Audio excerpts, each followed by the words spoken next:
Rabbi. How you doing? Thank God I'm good. How are you doing? Baruch Hashem. Baruch Hashem. All right. So, what's up? So, all right. So I got a 1-year-old daughter. She's beautiful. She's perfect. I got a 3-year-old son. He's beautiful. He's perfect. He's a little speech delayed, but he's doing great. He's a 3-year-old now. He's getting a little defiant, getting his own personality, throwing tantrums for the first time, but it comes with the territory. He's a great kid. The first kid, I wasn't really ready. I was going through a hard time, but I didn't tell my wife, and she kind of pressured me, and I kind of didn't tell her the truth. Ended up having a mental breakdown when she was pregnant. I relapsed on drugs and alcohol that I've been sober like almost 5 years. And towards the tail end of that, my wife wanted me to get better. She thought I was going to die, maybe all kinds of fears. So she kind of got me to have another kid with her. And that was insane. And people were like, should you get an abortion, all this stuff. Luckily, thank God I got sober, been sober a couple of years. And again, and my life is great. And I'm happy, healthy. I'm a great dad. We're happy. But for the last for a long time, my daughter's only 1, but for a long time, she's been bothering me to, let's do it again, to have a third kid.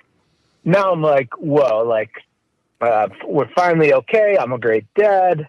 I did some financial damage when I was, doing my thing. And now I'm like, do I stand my ground this time and say no, we shouldn't have a kid? Or do I just do it because kids are a blessing and she's a great mom and now I'm a great dad, even though I screwed up? What do you think? Wow. So you've been through a lot. I mean, all of you have been through a lot. Yeah, it was insane. I mean, very bad, very, very bad. And now, how long have you been sober now? 2 years, about 2 years. Uh-huh. And it's quality sobriety? You feeling good?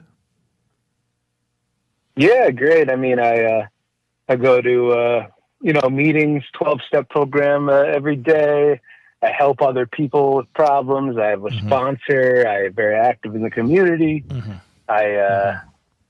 I'm in therapy, all that stuff. So you're taking care of yourself. Yeah. I'm actually happier than I've ever been in my whole life, to be honest. And that's a real gift because, like you're saying, you did some crazy stuff and you could have lost it all. And Hashem was very kind to you. Yeah, no, by a lot of statistics, I could very well or should be dead. Yeah, or at least not happily married with children. Oh, certainly not. Yeah, I mean, she was doing, I don't know, what she was really thinking, if it was just a threat to get me back or whatever, but she was getting the, restraining order, divorce, all that. I don't know, if it was actually happening or she just was so desperate for me to get help. Right.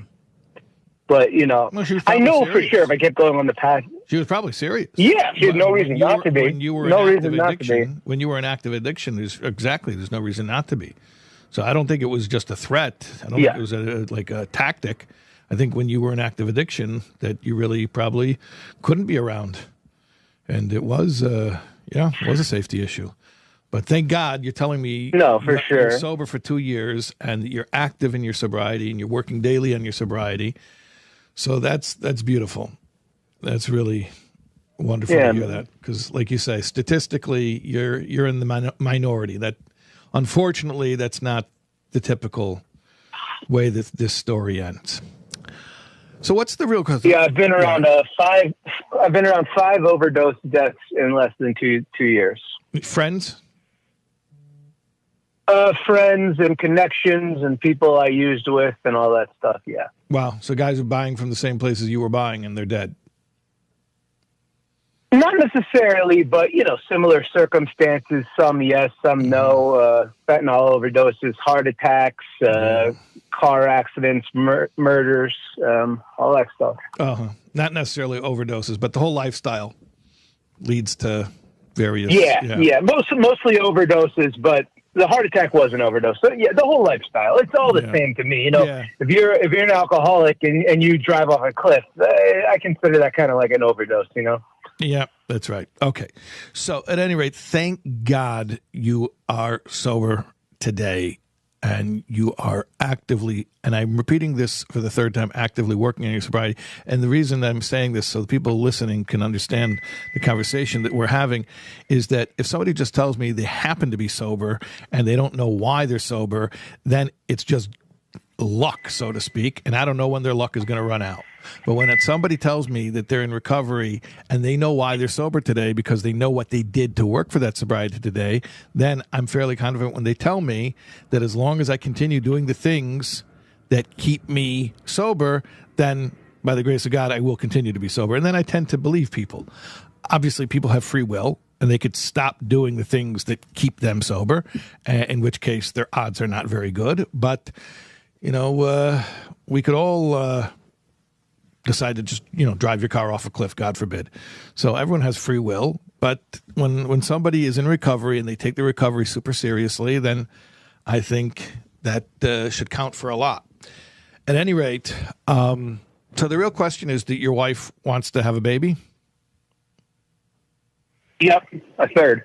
Third, yeah. And you're not sure about it? Yeah, I'm just like, well, what I said to her is, I said, I'm loving being a dad. It's actually it's a little bit of part of what's saving my life, and I love it, and I'm a great dad. But I said, babe, why don't we just have a baby in a couple of years? We're a little more stable, yada, yada, yada. And she's like, no, I need them to be 2 years apart for work and for the things in the baby books, and I want to do everything together, and this is my plan. She's very type A. Also, she makes like a lot of money. She's a very high-ranking corporate officer. So she's like, the money's not a problem, even though I got my own money issues, but we keep our money separate. It was a whole nother thing. But, so she's just like, I should get to decide because you screwed up your life, so it should be my decision. And I'm kind of like, it's a team thing. Baby's going to be here 18 years. It's not like painting a house, I don't know. Look, generally, the way that we view children is that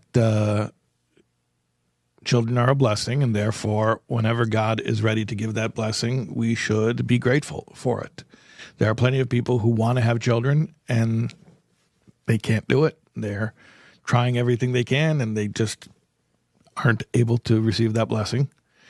And therefore, people who are able to have children, generally, our approach is that we don't refuse that gift.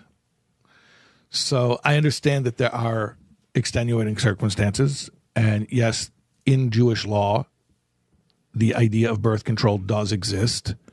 And I am certainly not going to speak about it here on this show for one reason, which is that this is something that should be discussed with your personal rabbi who knows you and your circumstances. And certainly, there are dispensations for birth control. It does exist, but I don't want to, I'm in this public forum, I'm not going to go into it. But I just want to say the general approach is that we view a child as a blessing, and that we don't say no to a blessing. So I'll tell you this also, and this is sexist. I'm going to admit that it's sexist. If this would be reversed, if the genders would be reversed, and a woman would call me and say to me, the woman would say, I've got 2 years sober. I'm getting my life back together. Things are finally stabilizing. My husband wants me to get pregnant, and I'm not sure I'm ready. I would respond differently than I'm responding now.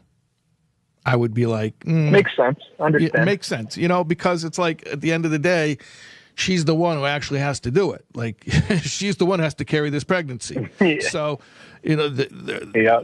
Right. Okay. So it's understood why if a woman didn't feel ready, I think I would be like, okay, if you're not ready, speak to your rabbi and, make sure that you're doing it in the most kosher fashion.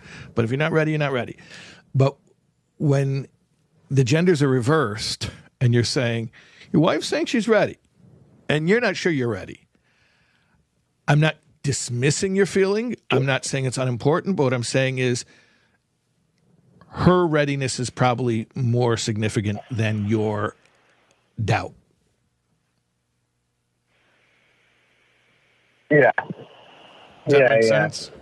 I guess no, totally makes sense. I guess it's just at a whole, like, I know the burden is totally on her for the pregnancy, and then also for the first, like, beginning of the child's life, when it's breastfeeding, when it's up all night, when it needs its mother's nurturing.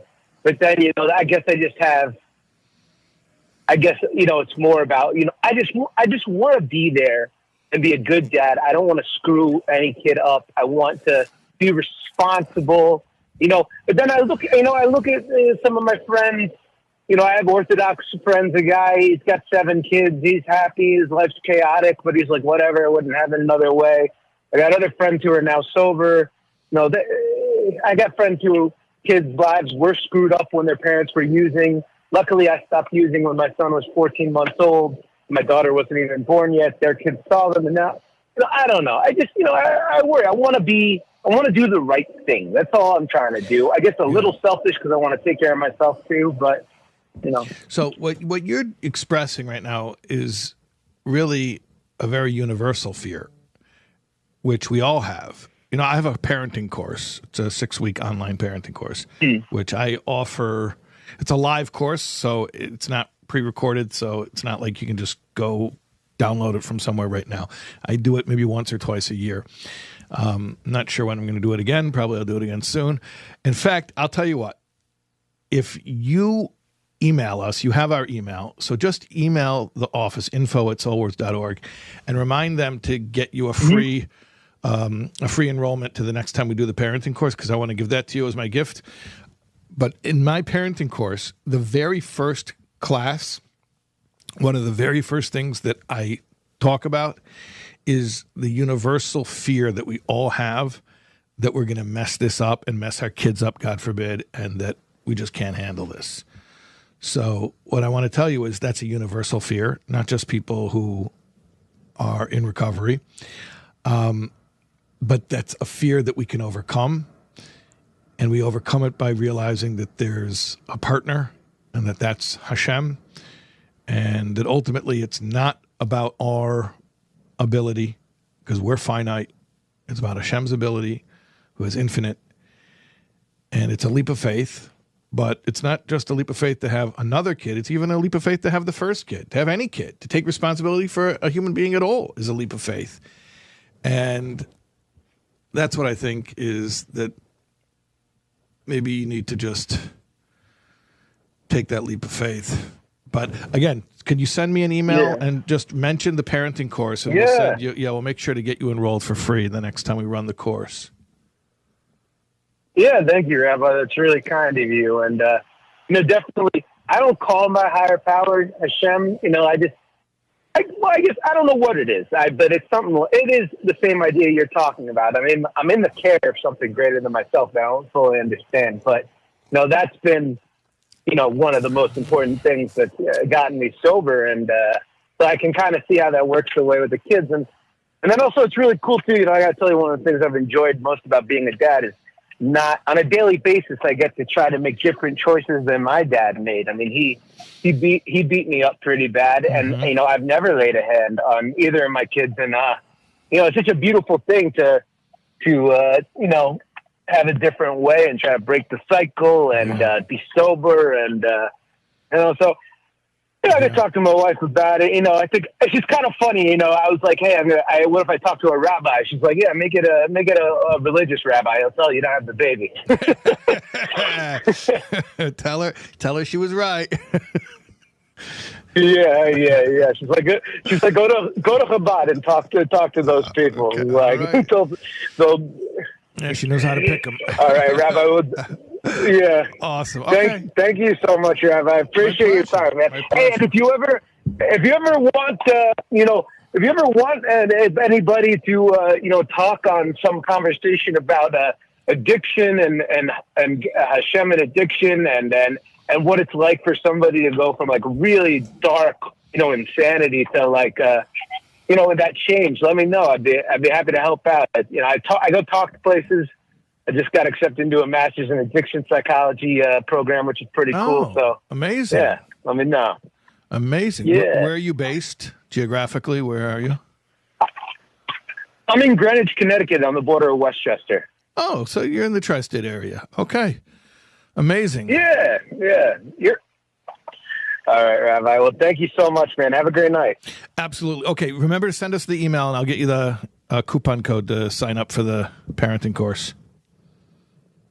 I will. Okay. Thank you again. My pleasure. Okay.